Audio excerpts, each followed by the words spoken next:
Shalom. Hari-hari ini ada begitu banyak anak Tuhan yang sebenarnya Tuhan sediakan sebuah kesempatan dan Tuhan mau bawa dia dari satu level kepada level sampai puncak. Saudara, mungkin pelayananmu masih kecil.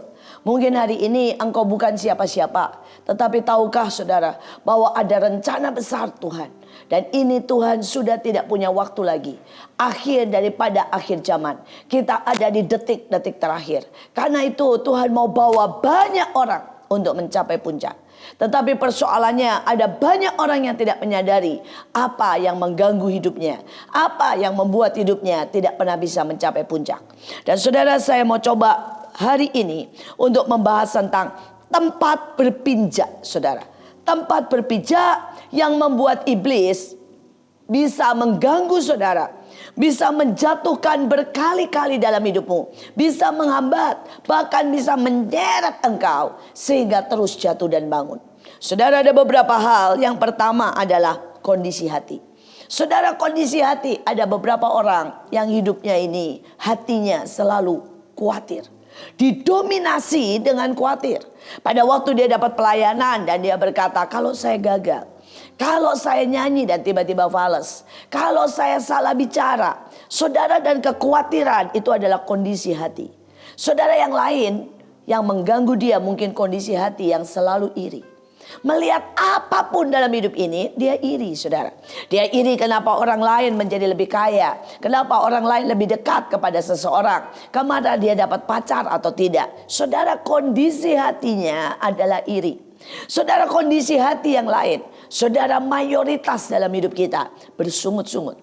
Apapun, saudara, dunia ini tidak pernah adil. Dunia ini tidak pernah, saudara, ideal buat kita. Tetapi kalau kita terus bersungut-sungut, kita terus mencari alasan, ini kondisi hati. Dan saya berkata, pencegah saudara mencapai destiny yang pertama. Kenali kondisi hati yang negatif. Apapun kondisi hati yang negatif, saudara, itu harus dididik. Itu harus dipatahkan. Itu harus dikonfront setiap hari dengan yang namanya ayat-ayat. Kalau saudara khawatir, mari buka Alkitab dan saudara cari semua ayat tentang jaminan Tuhan. Kalau saudara iri, buka ayatnya dan saudara pelajari, perkatakan di jiwamu betapa engkau spesial dan betapa engkau dicintai oleh Tuhan. Sekali lagi, yang pertama adalah kondisi hati. Saudara, yang kedua yang menjadi saudara gangguan dan membuat saudara tidak bisa mencapai puncak adalah kalau ada passion, desire saudara untuk hal-hal yang bukan yang dari Tuhan. Saudara, ada beberapa orang yang sangat ingin pacar. Dan saudara, sehingga dia tidak bisa melihat berkat Tuhan, tidak bisa melihat kesempatan. Bahkan dia membuang semua yang ilahi hanya untuk mengejar pacar. Karena passionnya adalah pacar, saudara. Saudara, ada lagi yang lain, saudara. Beberapa passionnya, saudara, adalah saudara kalau dia dipuji. Saudara, passionnya kalau dia diterima oleh teman-temannya. Saudara, sehingga dia melakukan apapun. Temannya mengajak dia untuk saudara berhuda-huda. Temannya mengajak dia saudara untuk terus saudara fitness. Temannya untuk mengajak dia untuk mengeluarkan uang beli hal-hal yang mahal. Dan dia lakukan karena passionnya, desire-nya saudara. Bukan hal yang ilahi, tetapi apalah saudara yang ada di dalam dunia ini. Saudara, kalau ini menjadi penghalang destinimu, didik sekali lagi hati kita. Berkata, Tuhan, tembusi hatiku supaya aku menginginkan Tuhan.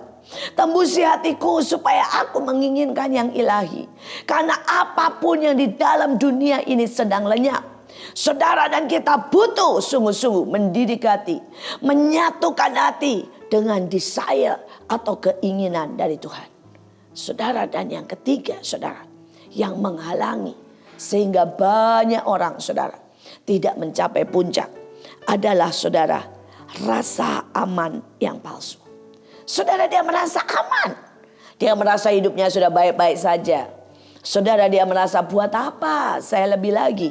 Lebih baik saya pelayanan sedikit, saya kerja sedikit, saya mungkin sekolah sedikit. Dan itu aman buat dia.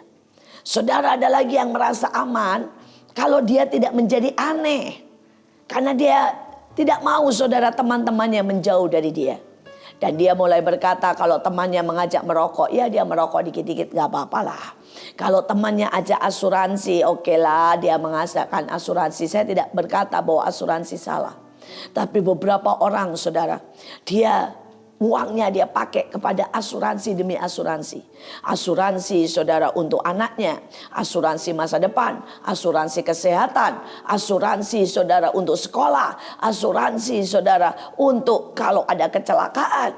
Dan akibatnya saudara dia kehilangan sangat banyak kesempatan yang lain. Bahkan dia tidak bisa menikmati dengan keluarganya. Karena dia punya rasa aman di asuransi. Bukan rasa aman saudara di dalam Tuhan. Sekali lagi bukan salah memiliki asuransi. Tapi rasa aman yang palsu membuat kita tidak mencapai puncak. Saudara, ada lagi rasa aman apa? Kalau depositonya banyak. Saudara, hari itu saya punya seorang teman yang dipakai Tuhan dengan luar biasa. Saudara, lebih dari saya, pengurapannya. Saya melihat bagaimana Tuhan memakai dia dan orang saudara ditumpangin tangan jatuh. Bagaimana dia khotbah dengan sangat baik. Bagaimana dia berapi-api. Tapi kemudian saudara, dia berkata begini kepada saya. Kalau saya belum punya tabungan 5-10 M, maka berarti saya belum punya masa depan. Saudara, dan dia berkata saya akan konsentrasi buat pekerjaan saya. Dan nanti setelah itu baru saya akan melayani.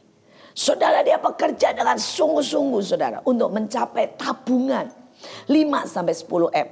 Saudara, dan saya tidak tahu sekarang, tetapi yang saya tahu kondisinya di dalam Tuhan. Dia tidak pernah lagi melayani. Dia tidak pernah lagi berkhotbah. Dia tidak pernah lagi saudara menyala-nyala. Dia kehilangan sangat banyak saudara. Tetapi saya tahu hatinya menjerit kesakitan.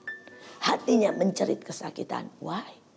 Saudara, karena sebenarnya dia terjebak, dia tertipu dengan rasa aman yang palsu.